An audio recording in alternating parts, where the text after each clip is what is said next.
we are witnessing unprecedented one world religion structures, declarations of world peace, things taking place that have never taken place before. Now we know that in the last days there will be a one world religion. There will be a peace deal, a covenant with many. And it's important that people acclimate themselves with the labels of this. The deal of the century, okay? The peace deal by the Trump administration. The Abrahamic Faiths Initiative and the Abrahamic Accord. The human fraternity of world peace. And the international religious freedom by the State Department of the United States. It's important that people understand all of these important details because they are all one cohesive unit. Now, this begins when we follow and monitor the activities of these two men. If we follow what Pope Francis is doing, if we follow his trips in the Middle East, and if we follow Donald Trump, if we follow the President of the United States and his trip in the Middle East and his actions over the course of the years are clearly showing us that the prophesied things in the scriptures are taking place. Here you have Donald Trump meeting with Pope Francis, shaking hands, giving us this attention to understand the fact that these two men will be leading in the area of world religion and world peace. Now, Donald Trump's trip began into the Middle East in Saudi Arabia.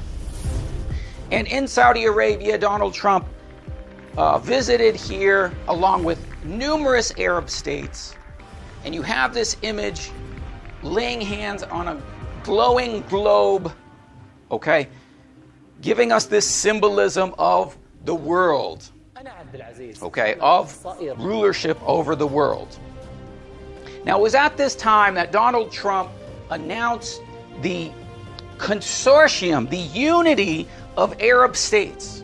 Here you see it expressed by all the flags of the Arab states coming together in unity, okay? And it was at this trip that Donald Trump made this arms deal with Saudi Arabia. So, this is the beginnings of Armageddon. Because Saudi Arabia and the United States have a common enemy in Iran. And Saudi Arabia makes this deal with the United States, okay? And it was at this meeting that they were dancing with swords and drums of music. These are the drums of war, not peace. So that's Donald Trump's first trip to the Middle East, to Saudi Arabia. His second trip was to Jerusalem. And here you see him visiting the Church of the Holy Sepulchre in Jerusalem and meeting with the Orthodox and other religious denominations of Christianity. So he comes to visit the Church of the Holy Sepulchre to bring together all the Christian denominations. And he visits here in Jerusalem to also visit, of course, the Western Wall. And it is at the Western Wall, when Trump visits, is the expression of the unity with Judaism, with the rabbis, with the state of Israel. And of course, when you do this as a dignitary, the place you must visit is the Western Wall. You must go there, you must put a prayer on a piece of paper and put it in the Western Wall. And here Donald Trump is visiting the Western Wall. But when we have this person on the scene, they do not regard the gods of these religions. Donald Trump could care less about anybody's God. You can see that clearly in the stoic response to the Western Wall that you see here.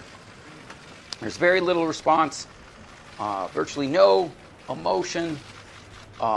He could care less about the different gods of the religions. But it is necessary to bring about these different religions in the Abraham Faith Initiative. That means that under Abraham you have the religions of Judaism, Christianity, and Islam, all stemming to Abraham. Okay? So that is the Abraham Initiative. And let's remember that this activity here in Jerusalem is like Jerusalem. Jerusalem has in it quarters for Christianity, quarters for Muslims, and quarters for Jews. There's quarters in the old city of Jerusalem. So Jerusalem is the pattern of this leadership. It is the seat, okay, of this leadership. Then Donald Trump, he goes and he visits the Vatican. And when he visits the Vatican, pay close attention to what Pope Francis presents to Trump. He presents to him a medallion of sorts by an artist, which you can see. Where is it? Okay, he's showing it to him now. Which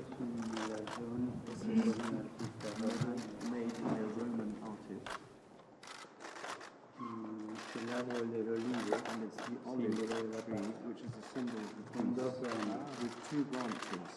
You have the division of war in the middle, and the olive tree is slowly trying to bring them together in peace. We can use peace. Whether anyone wants to be satisfied. That is my desire.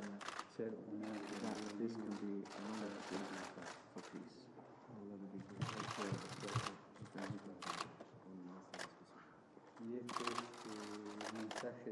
And this is the message of peace every year, and he signed it personally for you. The olive tree as a symbol of world peace. Later, we're going to look at the Abrahamic Faith Initiative and their symbol of the olive branch as well. But let's go to Pope Francis, his February 2019 trip to Abu Dhabi in the UAE. Francis has arrived in the United Arab Emirates. It is the first time that a pope has ever visited the Muslim-majority kingdom.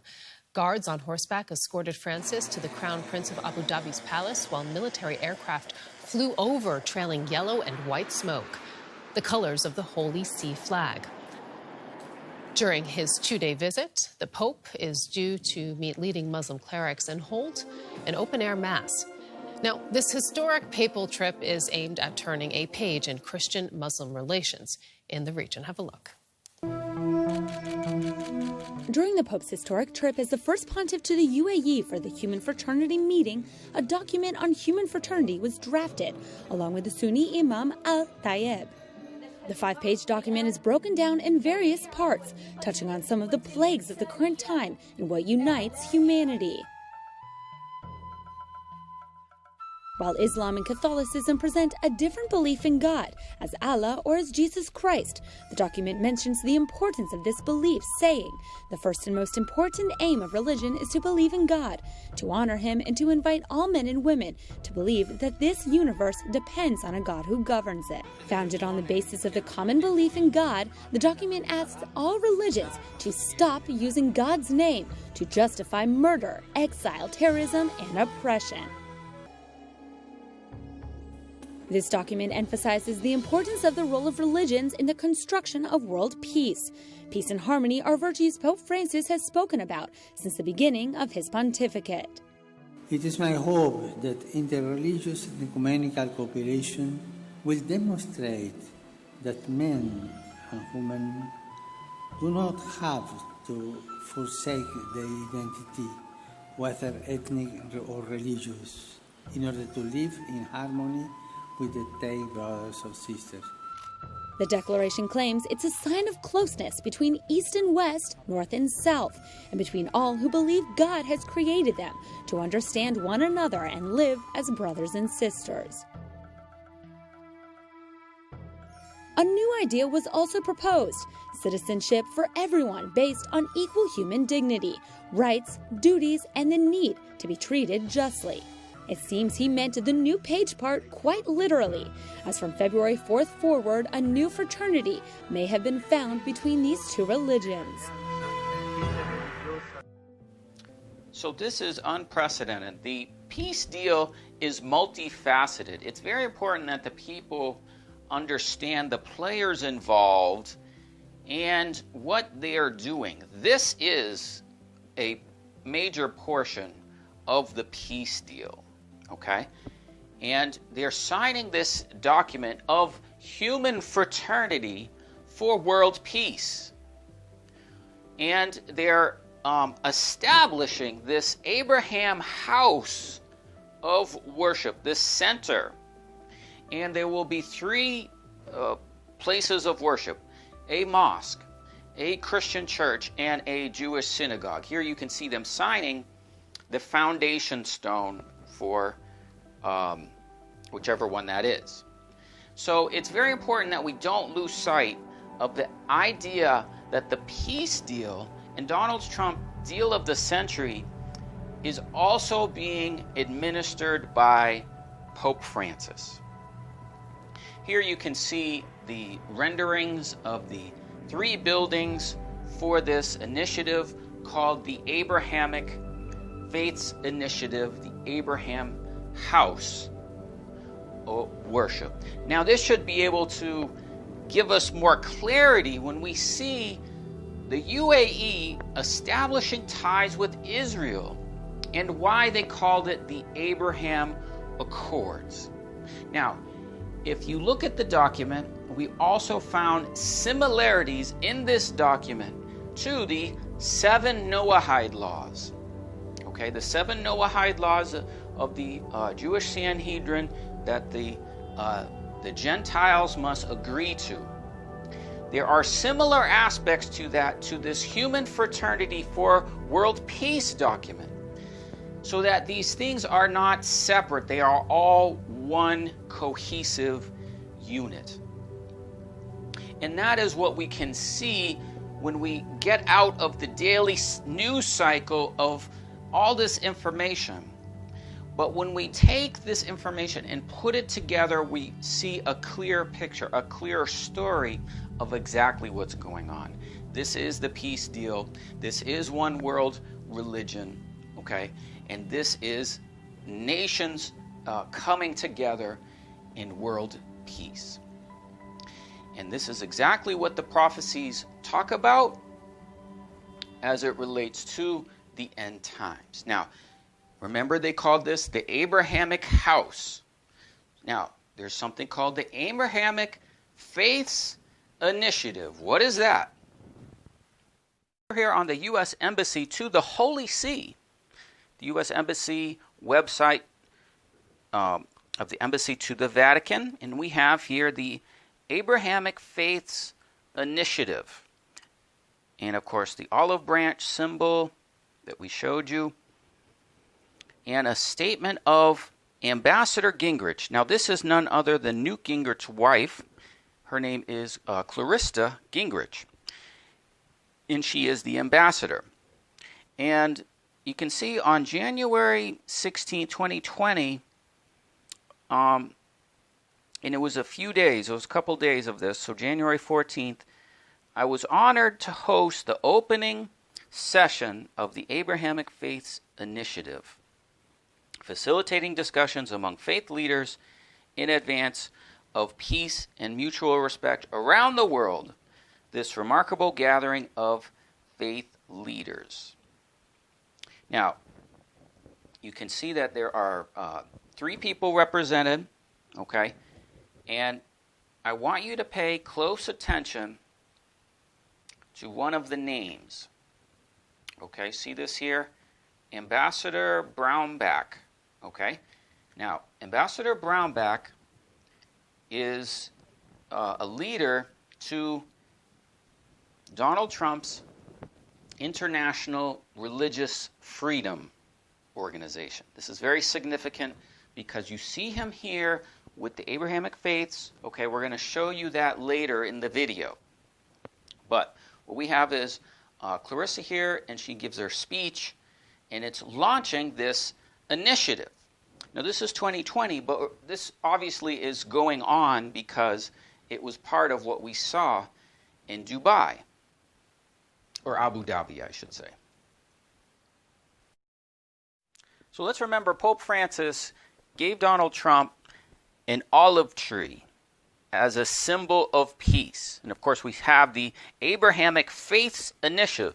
Now, this should make sense as to why the peace deal, the peace arrangement between the UAE and Israel was called the Abrahamic Accord. I made clear that the problems of the Middle East can only be solved when people of all faiths come together to fight Islamic extremism and pursue economic opportunity for people of all faiths.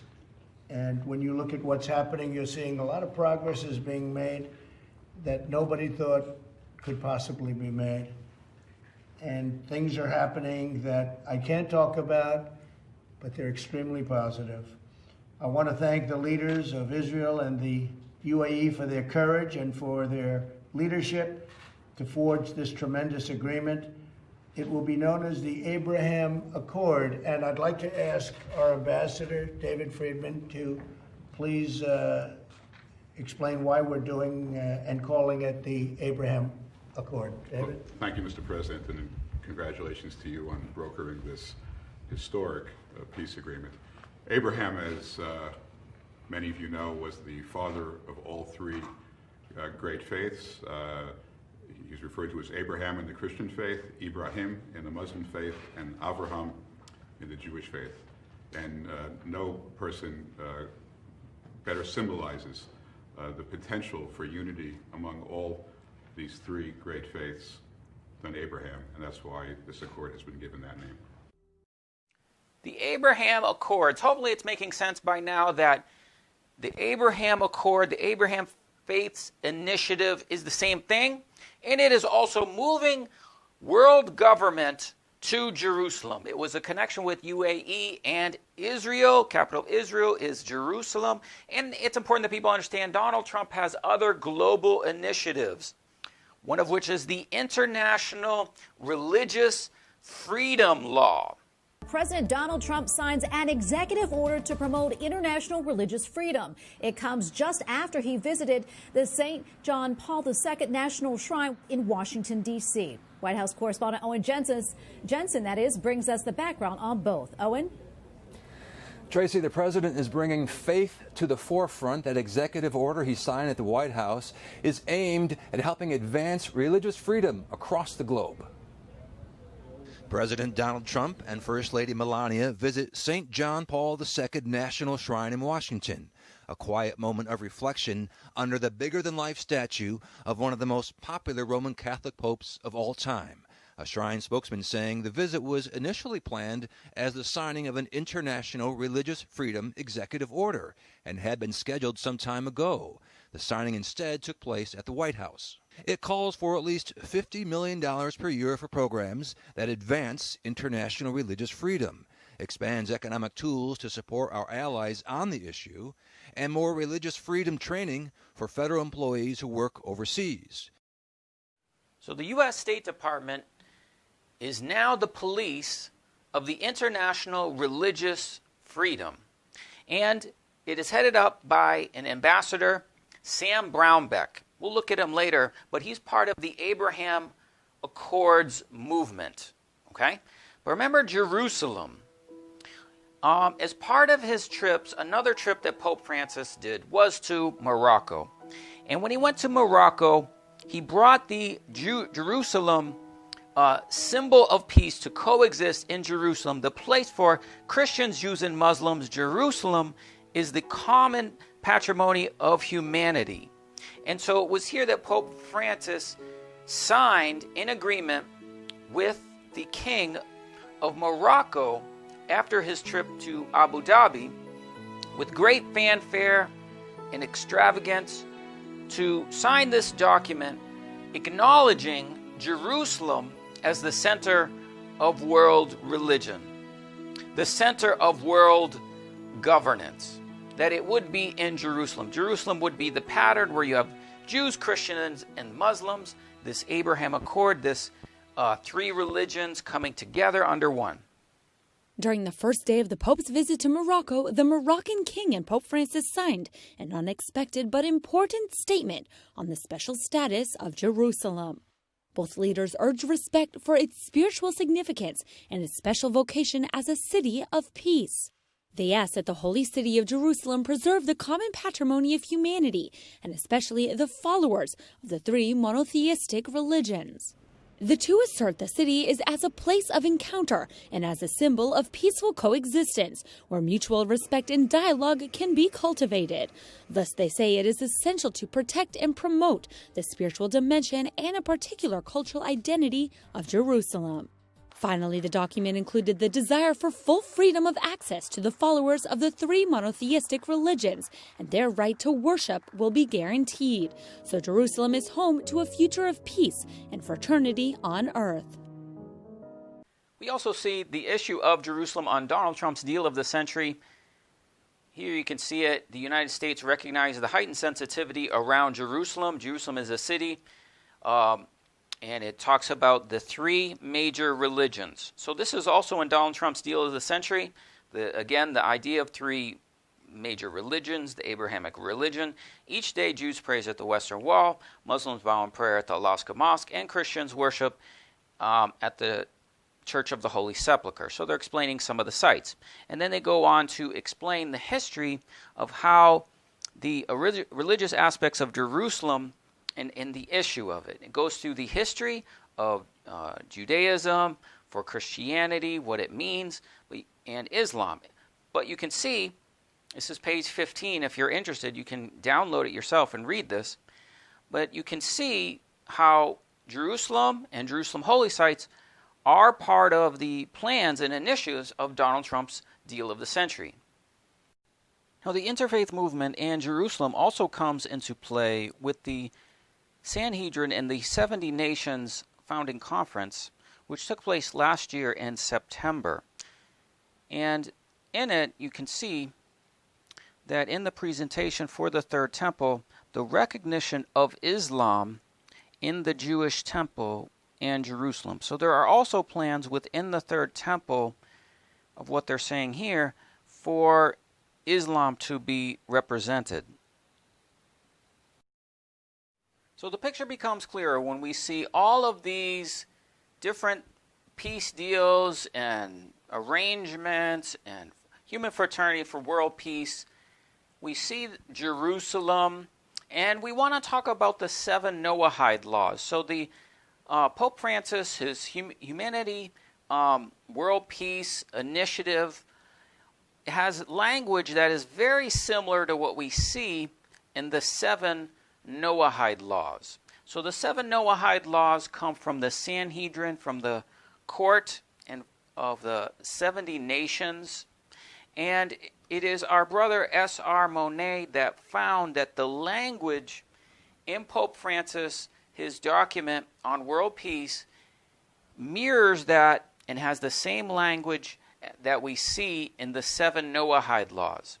So that, in fact, these documents and these declarations of world peace and these laws are actually the same. And I'll provide links to this document so you can see it for yourself. Hopefully all these peace initiatives and declarations and usage of the word Abraham and peace and Jerusalem is all beginning to make sense. This is a very telling article.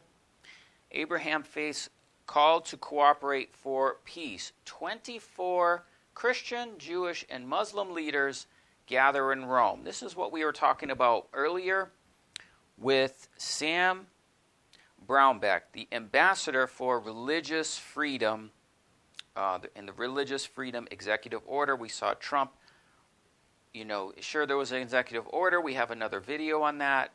But really what that initiative is this Abrahamic faith movement.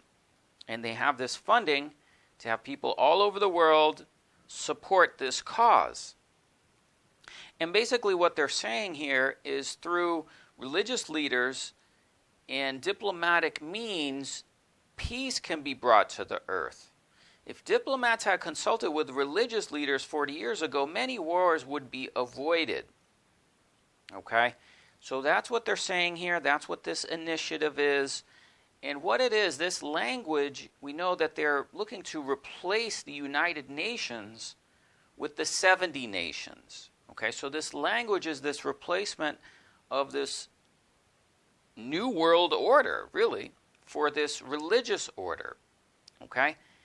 And so they're talking about the meetings in the Vatican and how they met and the people involved, Pastor Roberts. Okay, and they agreed, and the contributions of Christians, Jews, and Muslims working together on projects of social concern. The group plans to a future program of 3 focal points: creating unlimited Abrahamic faith terms of Jewish, Christian, and Muslim organizations to work jointly on the ground regarding urgent and complex issues such as those concerning refugees and poverty. Number 2, strongly symbolic gestures, for example, the sending of interreligious delegations to places of historic religious significance. So these are some potential future locations. In Iraq, Abraham's birthplace, or perhaps Mount Nebo, that's in Jordan, where Moses received the 10 Commandments. Number 3, intervening as teams whenever religion is misused as an excuse for violence. Now there's 8 people with those 3 groups. Okay, so that gives you a total of 24. So 24 significant participating religious leaders, including, to be mentioned but a few, and it goes into those in the different categories. You have everybody represented here. The Greek Orthodox Patriarch of Jerusalem, the Archbishop of Armenia, Ingrid Mattson, the past president of the Islamic Society of North America. I mean, this is a huge list of very prominent people. And Rabbi Rosen is talking about all this collaboration. So they're very, very happy, very, very pleased, the American Jewish Committee. And a final statement was promoted unanimously to end at the end of the faith retreat, based on the principles stated in the preamble of Universal Declaration of Human Rights of the United Nations. So United Nations is also part of this, okay? So guys, this is what's going on. Hopefully the language and verbiage of the things that you're seeing here is beginning to make sense of how the international nations are coming together under peace, under Jerusalem, under Abraham.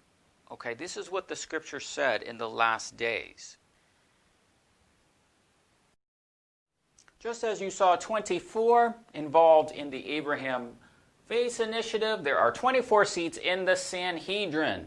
So the Sanhedrin is the council of 70 Jewish rabbis, okay? And they're over the 70 nations. And so hopefully this one world religion, these declarations of world peace are clear and apparent to the people, so that you understand the role that Pope Francis has. He's just as much an advocate for this peace deal as Donald Trump. Each are players, actors in this charade. The Abraham peace deal, the UAE, Saudi Arabia, the Consortium of Arab Nations, the Third Temple, the peace deal, and Jerusalem. Hopefully all these details allow you to see the initiative behind one world religion, the Abrahamic faith initiative, okay, to bring the whole world under international religious freedom. That's where your tax dollars are going. It is beast worship. It is one world religion. And it is happening right before your face. So it's important that you educate yourself and you understand these details of what's taking place in world religion. We'll have links in the description field. We have other videos in more detail on this. But we wanted to show you all these connections together in one video to make it clear to the people. So thanks for watching, and God bless you.